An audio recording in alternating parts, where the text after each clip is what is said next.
Hello, everyone, and welcome to our very first special episode of the House of Radha's podcast series, WE-R1.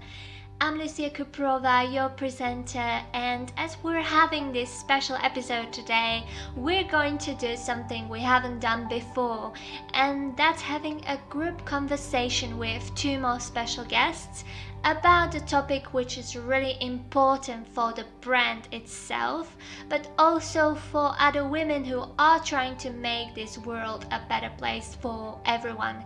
So, whatever you're doing now, just relax and enjoy listening.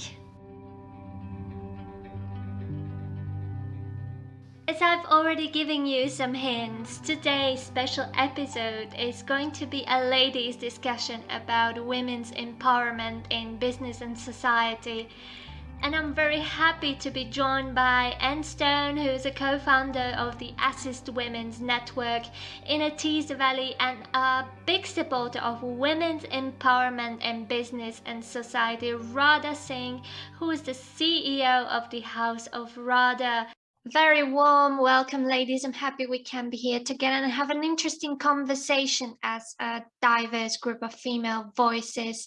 And thank you for joining us on the journey and being part of the first series of WE-R1. I'd like to start introducing your Assist Women's Network you set up back in 2009. And this is a network based in Tees Valley, and it's working to empower women, as it's one of your core values, is the empowerment of women, to help them grow professionally, and also the group of women share their skills and knowledge and help each other to grow really successful business. As you're saying, you stand together and helping ourselves, as it's important for women to actually go together and not against each other. So can you please share a story of your journey and how you'd come to the idea of the Assist Women's Network organization? I just want to say thank you as well for inviting us along. I feel really privileged and honoured, definitely, to be the first. Assist really values the platform for us to tell our story. So thank you for that. I was thinking, okay, how do we tell the journey? It's been a long one. So how do we do it in a short version? I've been in business over 20 years. So I used to do networking, and it was a lot of Chamber of Commerce type networking, service network at the time, business clubs, and very much in suits, traditional business card swapping, and very much about selling your services and yourself in that forum. There was a very clear purpose. You went, you done that, and you walked away. Hope to take business from it as well. And then I started getting involved in women's networking, which is a little bit less formal, more friendly. Women like to talk, like to tell a story, and like to build relationships. So I quickly realised that women network in a very different way. And then beyond that, being a woman in business or a professional woman, it can be very isolating. You know, not all your family and friends understand what your job role is and how to run a business. So quite often, you know, you're doing it on your own, finding your own path, making mistakes, and even that, not got anyone to share them with and learn from. So women sort of naturally just talk about these things as we're networking. So I got involved in women's networking with different groups, and then there was one particular small local one that was about to close, and they'd sent an email out just to say, okay, we've come to the end of the journey. I think there was something like £125 in a bank account. It's a shame to stop this because we know that it's needed, and you know, you enjoy coming along. But the team at the time just decided if they wanted to finish it. So there was myself and two other ladies who didn't know responded. I went along to a meeting with Jackie and Judy in 2009, and then Assist was born. So we took the pennies, we done a rebrand, we sat and done some, you know, what do we need, what do we want to deliver, how can we be different, It's been a long journey. There's been loads of business women that are still part of Assist over the 12 years that have been part of the committee, because it's a voluntary role. You've always got people sort of jumping on, wanting to do a year, 2 years. And it's been, it's good, because then it brings new ideas, like when the committees are changing, you know, as the diversity of the group, the ages at the moment, our committee is quite young, which is absolutely fabulous. From that, we've become a little bit more political. You know, women's voices are, it's very different to what we were 12 years ago. Women just, you know, wanted a space to network, turn up, meet other business women, share business. But we create a platform. So, for instance, we've done this year, over the last year, we've done blogging, we've done digital marketing, we've done so many. What else have we done? So we've asked women within the network to share their skills and knowledge and their expertise for a very small amount, just a nominal amount to cover our costs. Other business women come along and learn from them. So they're adding skills. So we've got a win-win. We've got showcasing some of our incredibly talented business women, and we've got other women who are attending, actually learning new skills that they can take away and put into the business. We're also joined with Radha Singh, the CEO of the House of Radha. Hi, Radha. Hi, Lucia. Hope you're okay. Thank you. So, both of you ladies, you've both become respected business women in a creative industry or in different industries. And question to both of you, can you share any challenges you had to face as a woman through your journey? One of them that stands out when we talk about empowering women and also being an individual as well as a woman in industry, I think it's been when I was transitioning from the fashion and building the music side of my brand, because with music, it is very male dominated in the sense of artists and to the creators and producers. So in a way, when I used to go to, when I kind of reached out to go into that industry, I kind of knew that I was going to be up, you know, I had challenges in front of me, and it was just really how I was going to build kind of a strategy in a way of how I was going to overcome that in who I am, you know, and as an individual. So, you know, when I used to go to these events, music events and that, and I used to do the networking, which was, as I say, predominantly just male musicians and that, and they used to kind of see me walk in.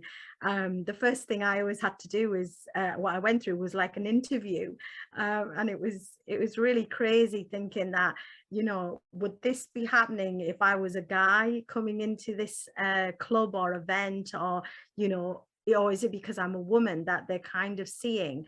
They want to know who I am, what's my purpose here, you know, do I have an agenda in a way that, you know, is it just networking, or is there something else? And I didn't get this just the once. I literally got this all the time that was around these you know, different creatives that were male.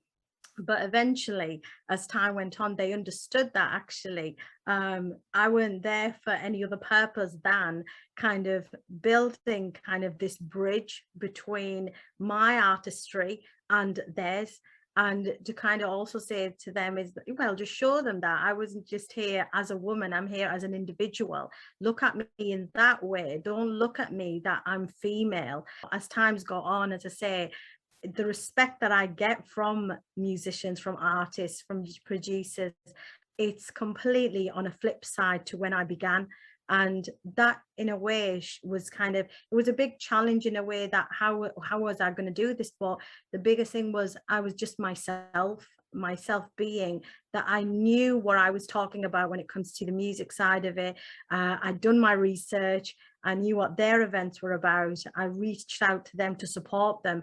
And just by me doing things like that, really, got to the core of their ethos as well, thinking that, you know what, she's actually somebody quite different to who we normally, or maybe that's come through the door.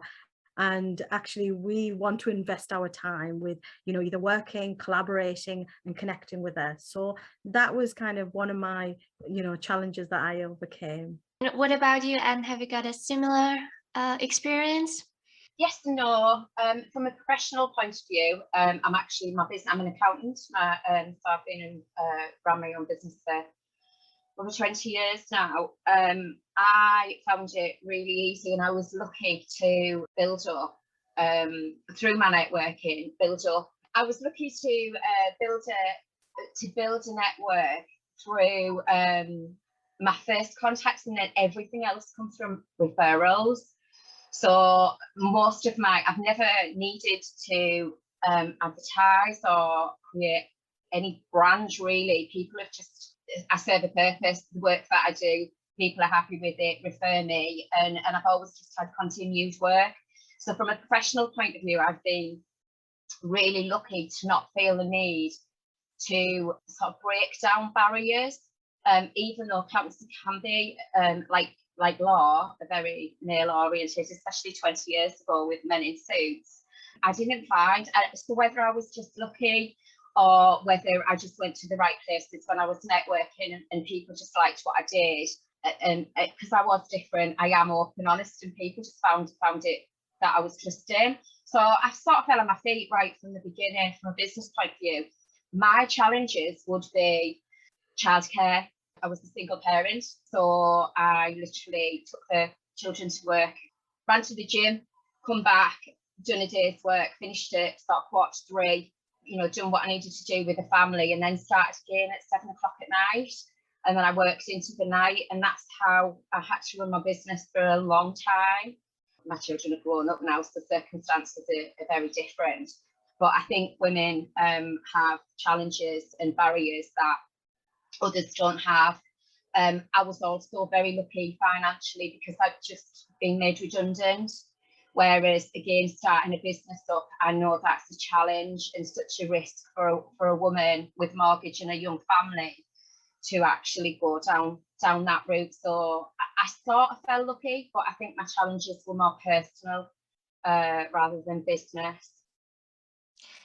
And ladies, when you look back when you were beginning your careers and now when you look at the present day, what is your biggest concern about the society in terms of gender equality and women's empowerment? To be honest, I think we have, from the times as we talk about from when we began. So for me, it was 5 years ago with the brand, and for Anne, as I say, it's a lot longer. There has been changes. It has moved forward. The times have moved on. There's still a lot of work to do in them areas, which, as I say, initiatives like Assist, like these, networking groups that, businesswomen can get together, share expertise, knowledge, pass that down to different generations when it comes to, other learners that are, maybe just interested in it. These are the great things that are happening now more than ever. And then by having the digital presence of social media, that platform too, this is again how we reach out to one another as individual, as women, but also just in society. So that again has helped build these bridges from, on an international perspective. We can speak to someone that's kind of in another country just, in a matter of seconds, where you weren't able to do that connection that we're really building on now. But yeah, I think for me, from the aspect that I see it, is it's improving, but yeah, there's work to be done still. What about you, and have you got something to add on? I think I absolutely echo all of that. We're in a very different society now to what we were 20 years ago. You can actually see across the landscape, you open a magazine or you switch any media on, there's women on panels, there's women's voices being heard. And I do agree that's only been a shift in the last probably three maybe 4 years, and I think it's been, from a media point of view, I think it's intentional. It's been an intentional change. The advantage to that is, for us, other business women and the generations that are following us, they can see it. We all know you've got to see it to be it. Even down to the idea of toys, that the Lego. I got my niece Lego astronauts a couple of years ago.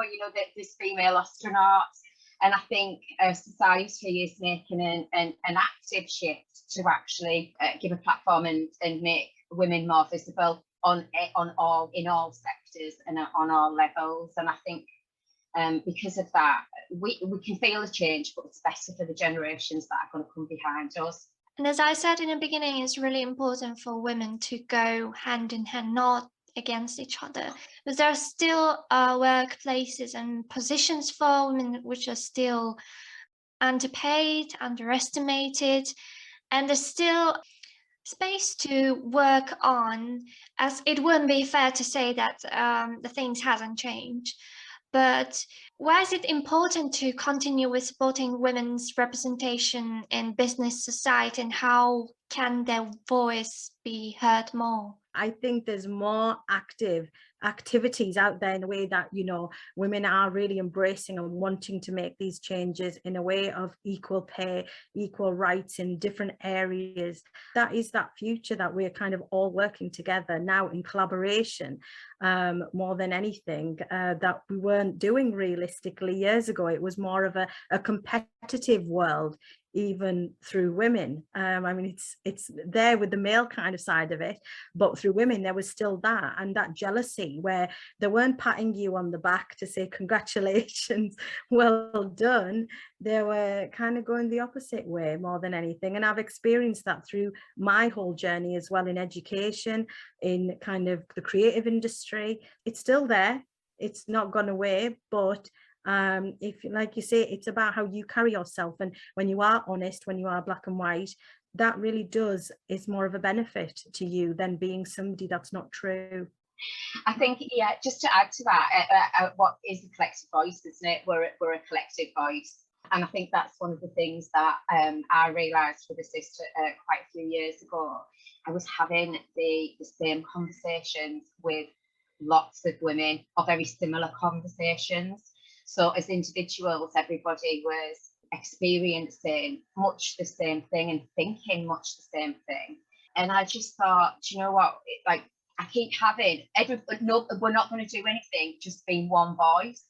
So let's actually start trying to make things move along a little bit quicker than what they have, and put all them voices together, which is what we try and do on every conversation that we have. Even in the networking, we have a monthly networking, and we have a 10-minute breakout room so people can sort of come together in smaller, more intimate groups. And we always have a subject there, and when we come back out of the breakout rooms into the main room, you'll find that the conversations are very similar in each group,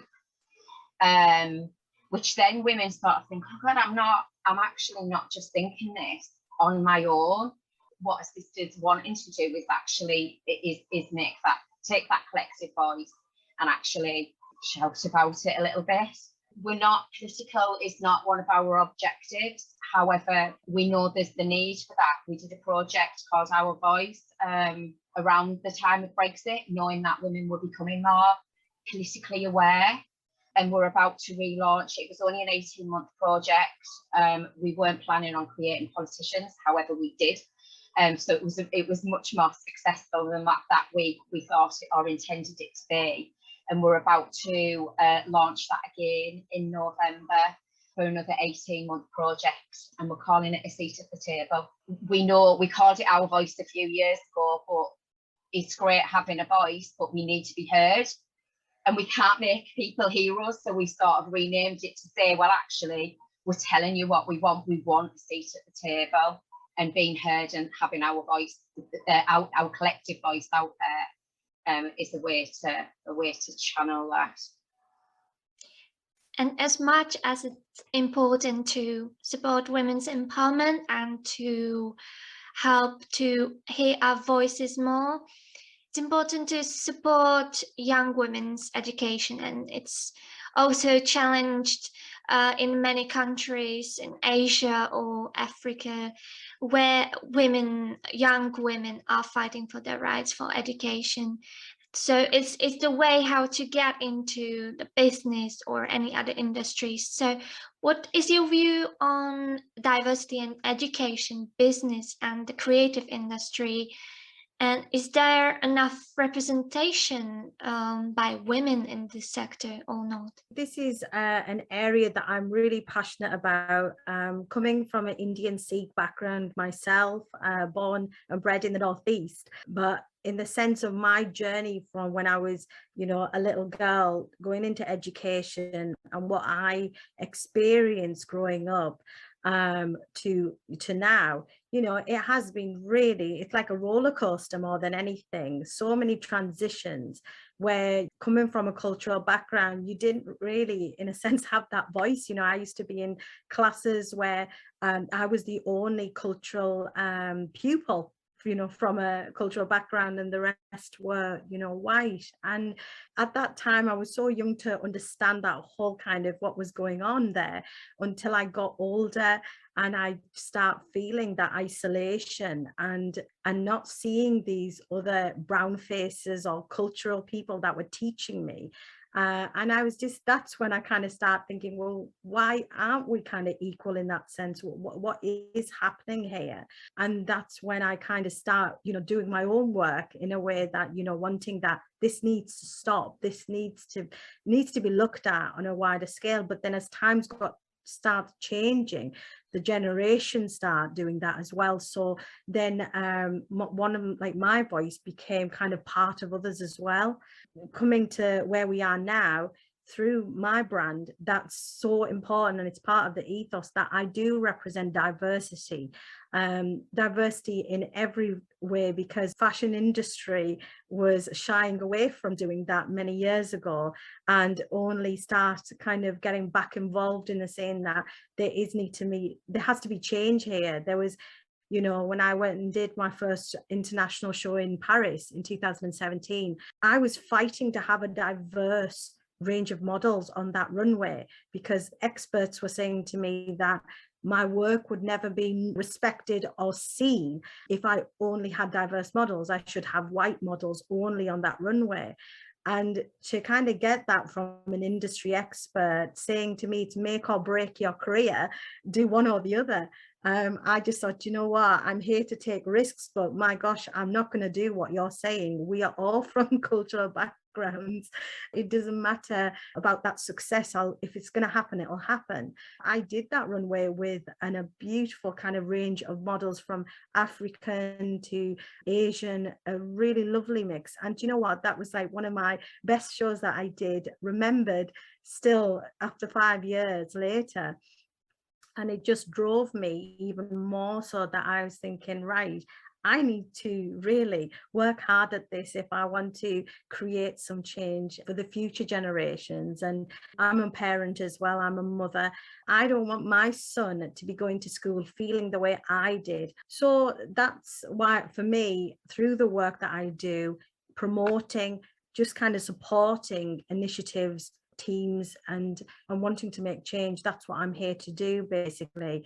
And recently I joined Fashion Academics Creating Equality, and they're a team of basically very strong voices in education from all country, and they are pushing forward that equality on a bigger scale, because they are saying what we've been saying many years ago, but have found that strength to create this initiative, drive it forward, basically. Because emotionally, physically, mentally, when you're going through kind of that racism, or you're going through that inequality, it really knocks your confidence.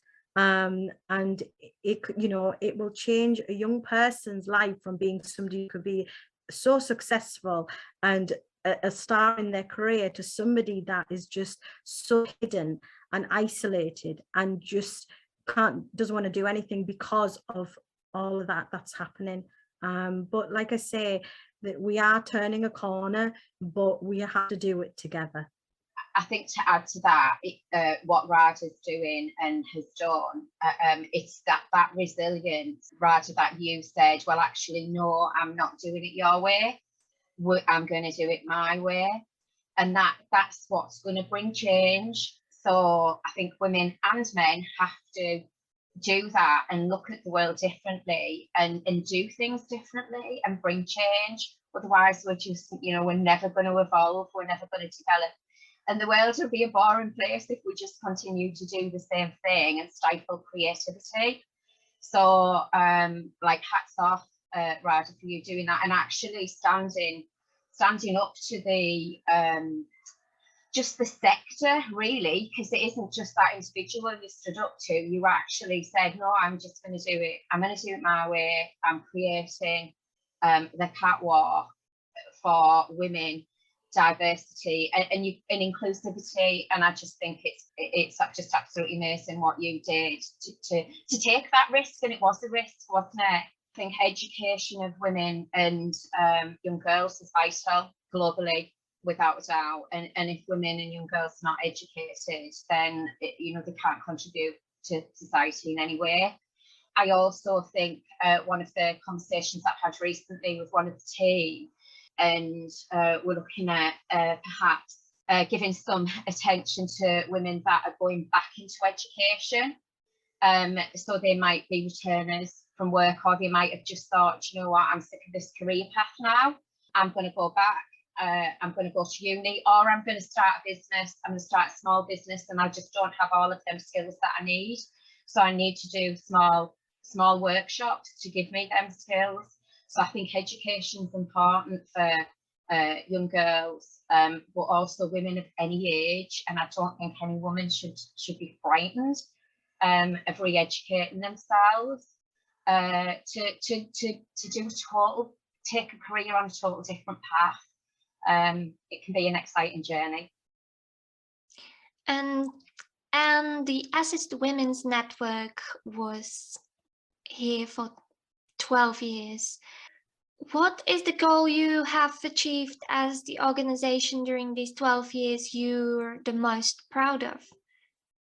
I think the key thing is the showcasing of women that we've done over the years. There's yes, the women that are well known, the high profile women. It's great to hear their stories, but we also have a lot of stories to tell of the women that are emerging and new to business.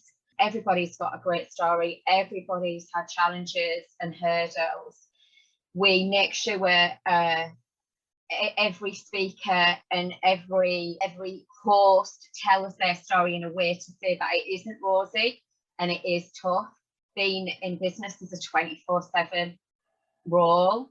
You're thinking about it all of the time. There's no switch off time, especially with social media nowadays. You just can't get away from it. So I think, yeah, the visibility of women, and then that therefore creating role models, making the stories real so that other women can actually relate. And I think to add to that, Radha, maybe we should give the sisterhood a mention.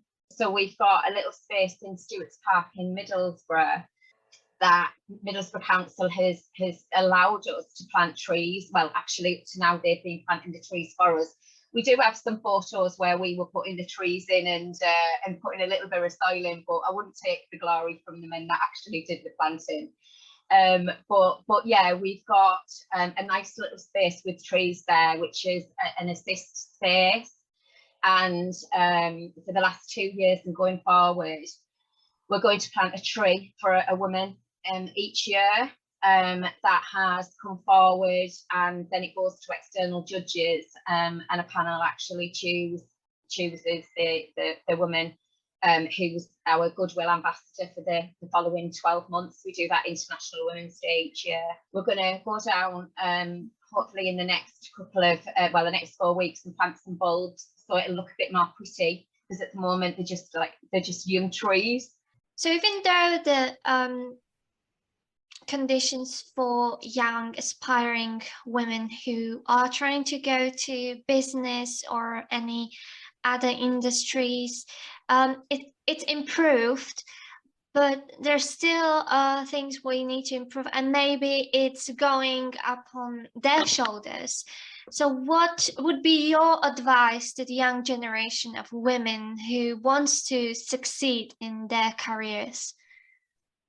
I think back to kind of having role models, or who was kind of who was I inspiring to be like when I was young. And because it was the creative industry that I always kind of swayed towards, so I was used to, it was either music artists that I used to love and embrace what they were doing, but from female artists. But I think when it comes to the question of inspiring young generation and saying to them the advice, I just say that if you've got an area you want to go into when it comes to your career, you're going to have to work really hard to achieve that, and you have to stay focused and believe in yourself more than anything, because it doesn't matter if you're male or female, you will always have competition when it comes to getting that dream job, or that dream gig, that for a music event, or being a fashion designer, or a business manager. There will always be somebody else sat there outside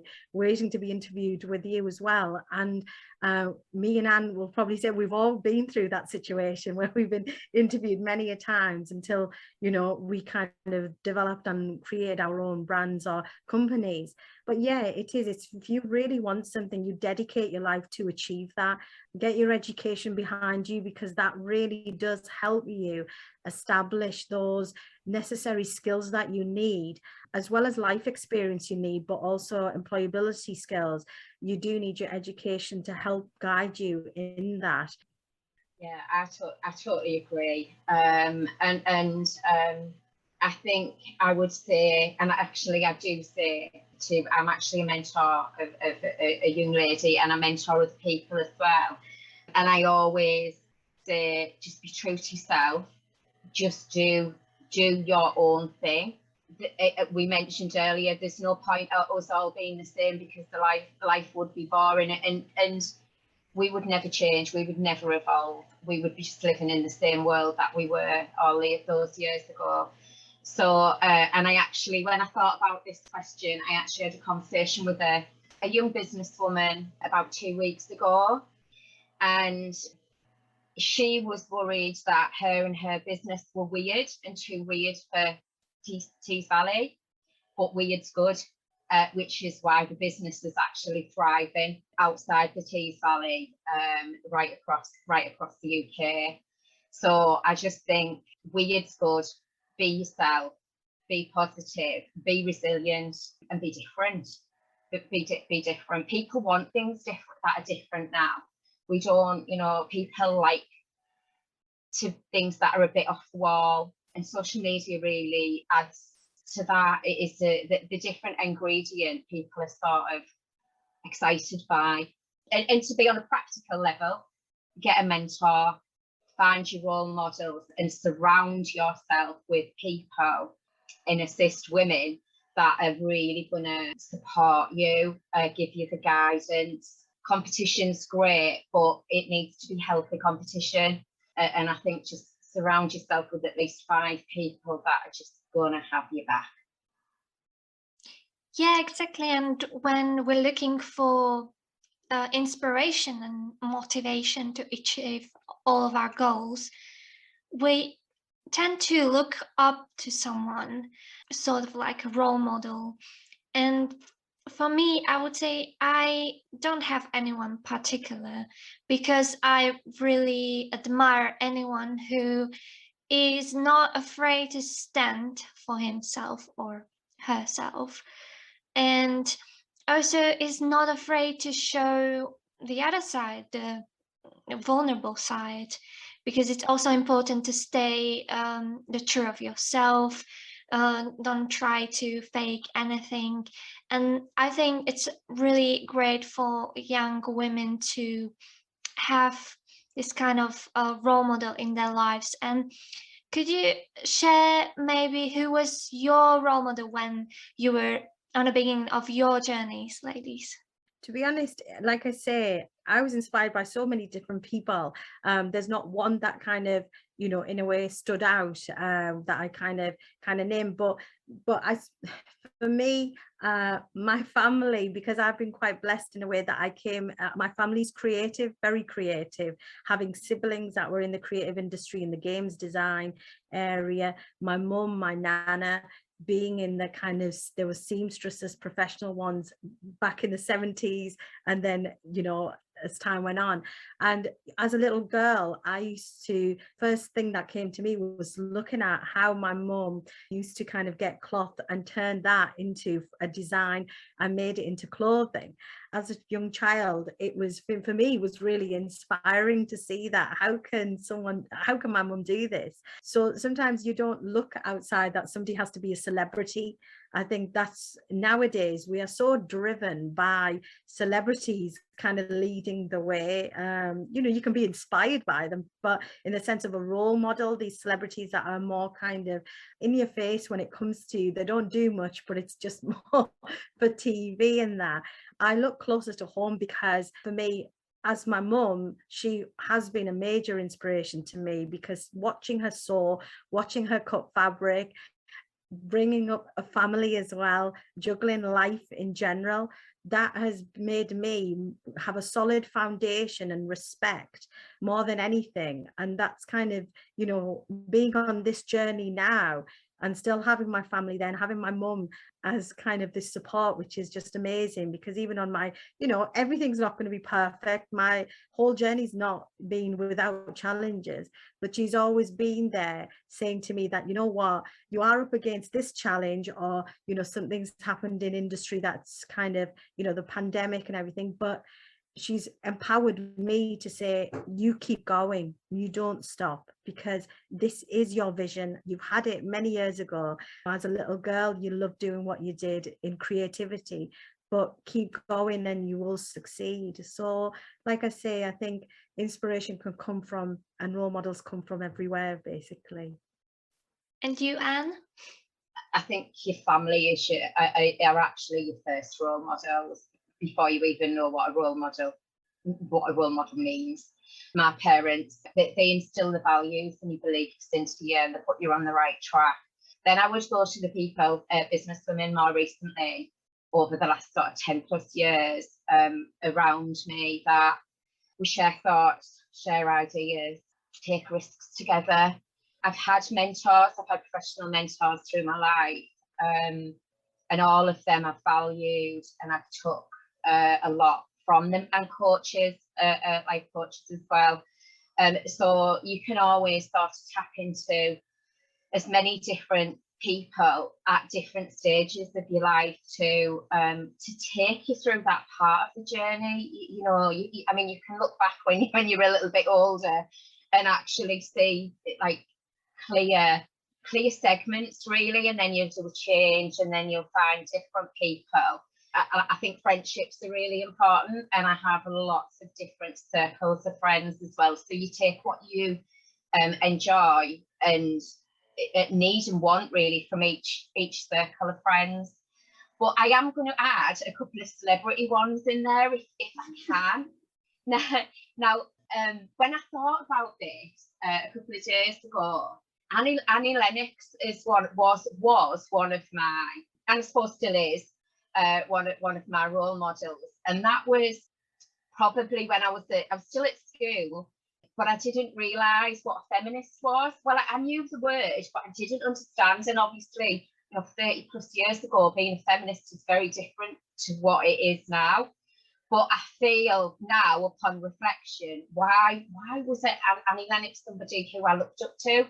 Because she was aggressive, but she sort of shouted about the right things that even back then when I was at school, I sort of aligned with, and I thought was really important. I feel more recently, Emma Watson's done very much the same thing as a spokesperson for women. And I admire Michelle Obama as well. I usually follow Redbook, follow her podcasts. I think she's got a lot of integrity, and I think she cares, and she found herself in a position through hard work that I think the power that come with that position, she actually served her place as First Lady in a very, very, what word do I need? In a way that I admire her for. Yeah, I just must agree with what you said about families and friendships. Really, there's lots of people we take our inspiration into the future from very young age. And me personally, it's every day when I look at what my mom does. It's sometimes I don't know how she does it, because it's really difficult to be a woman and to gain that respect. And she is not really afraid, because she's in a position where she is also affected by politics a lot, and she's not really into politics, so she's really impartial. Even though she doesn't want to be impartial, she's always impartial, and that's what I admire. So um, it's really true that family and friends are that basement what we need in our lives for the inspiration.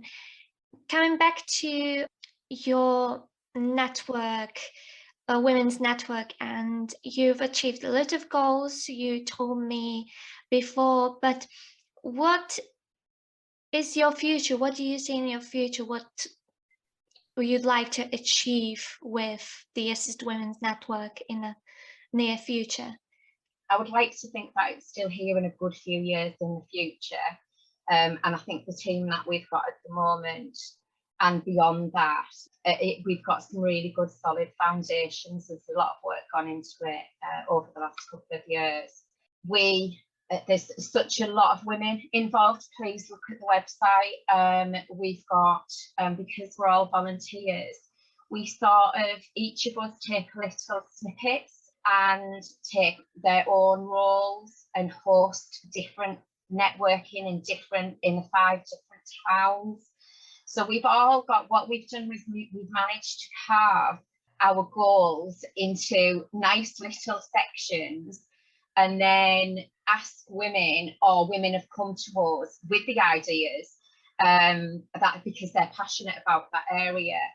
And they sort of give a little time to make the machine keep moving.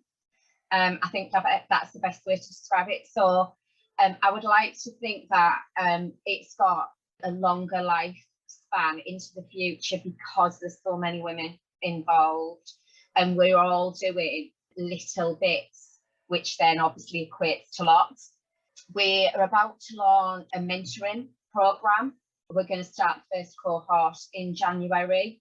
So the mentee and mentor applications are going to go towards the end of the year to get out there. So we're going to sort of soft launch it with that, co-create our first programme with the women that actually join the first session. So we've got the ideas, but we, as always, don't have all the answers. We obviously have the Goodwill Ambassadors, so we're going to continue to plant trees well into the future. We are about to launch a Seat in the Table, which, like I said, has got that 18-month programme, which is again political.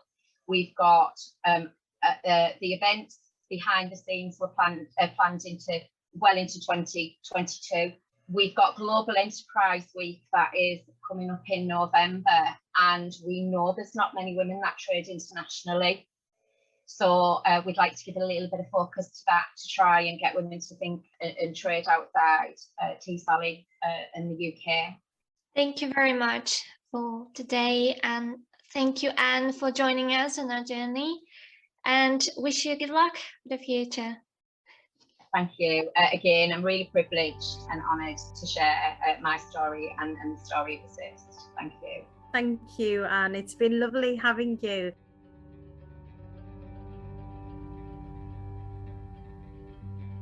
Thank you again for listening. This was our first special episode of WE-R1 podcast. I was joined by Stonehouse from Assist Women's Network and the CEO of the House of Radha, Radha Singh.